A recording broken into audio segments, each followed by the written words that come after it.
What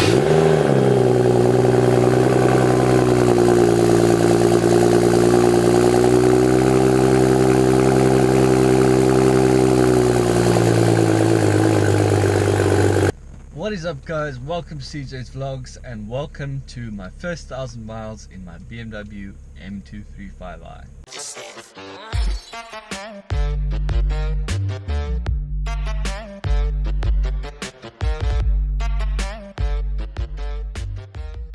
So it's been 2 weeks and I have already done my first 1,000 miles, just a little bit more. It's been incredible. So I'm going to share with you this journey with this incredible machine and just share the different aspects that I'm enjoying about it and tell you what's best about the car, because although there can be some negative things about vehicles, as every single one does, it's best that you look at what makes the car appealing to you, or things that you enjoy about it.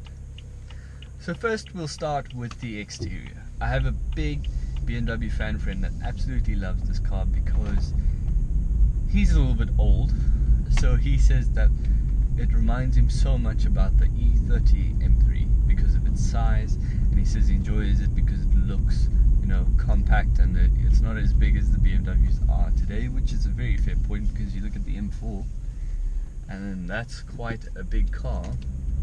But then again, that's a different purpose. That's more like a GT car, and then this is like a tiny sports car. But nevertheless, the proportions are what I enjoy so much. I just love the size of it. The ergonomics of driving this car is very easy. You know, it feels very small, and it's just easy to drive in the city, easy to park, easy to fit into gaps. Overall, that's been a pleasant experience. The car also, because of its exterior, does get a lot of looks. Now, it'll get more looks than a 135i because obviously it's a coupe. It looks a little bit more sporty, a little bit more aggressive. So people will enjoy to look at it a little bit better. But what I think sets this apart from any other 235i is the front lip. That front carbon fiber lip makes all the difference, you know. I used to look at 2 Series and I enjoy the way they look, make no mistake. In their standard form they look great, but I think with that front lip it just adds to the aggression, it adds to the aesthetic, right? And then it's got those M Sport stripes on the grille, which also makes it look a little bit more closer to a race car, even though it's so far, but you know, those little details. I do enjoy the black tips on the exhaust, although once I eventually fit a mod such as an M Performance exhaust, I will definitely make sure they are silver, because I think the silver with that black diffuser will look much better, it'll stand out more. But if I can keep the black tips and get the M Performance exhaust as the centerpiece, then by all means I'll do so.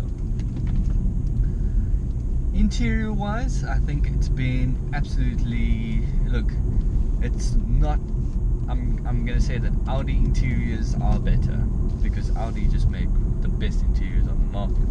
But I'm loving the steering wheel, I'm loving the seating position, the lumbar support and the side bolsters that are adjustable. That's all makes for a pleasant experience, and when you are driving sporty and on the edge, it's even better.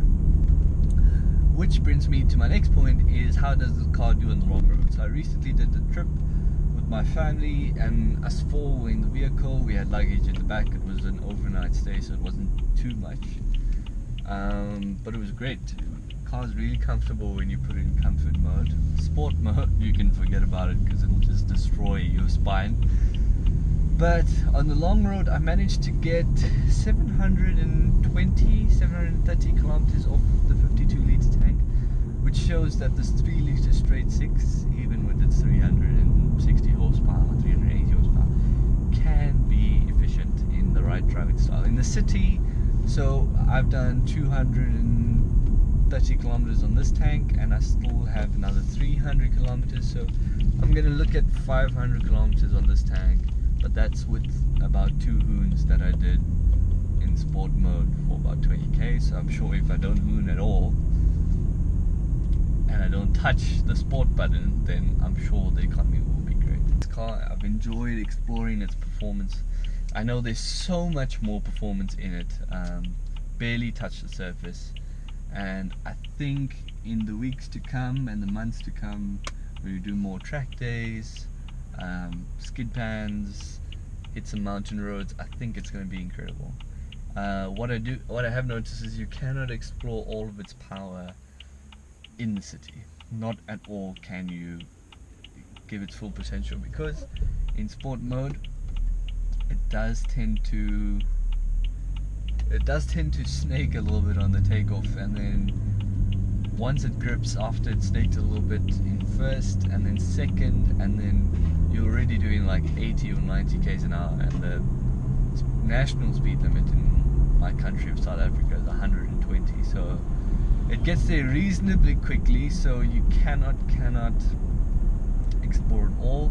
So I think this will definitely be much better on a track or a really nice mountain pass. But for the time being, I'm just enjoying its acceleration. It's point and shoot, really. It's really point and shoot, and it does make what a noise.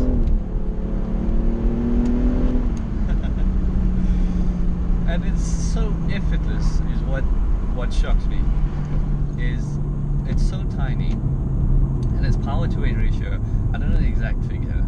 I haven't studied like the in-depth technical details on this, but the power to weight ratio must be very high because it moves. I mean, I've driven M2s, which are next level sort of performance, and M4s as well, M3s, but M3s and M4s you get to feel the weight of the car. With this, the motor just hauls it forward. But it's a proper driving machine, and I've enjoyed every single moment with it so far. I'm still in the euphoria of enjoying this, so I'm sure there's going to be great things to come. I'm going to be doing mod videos, so the sort of mods that I'll be looking at in the future. What else? So that will be a separate video. What sort of mods I'll be doing and stuff like that will be an entirely different video.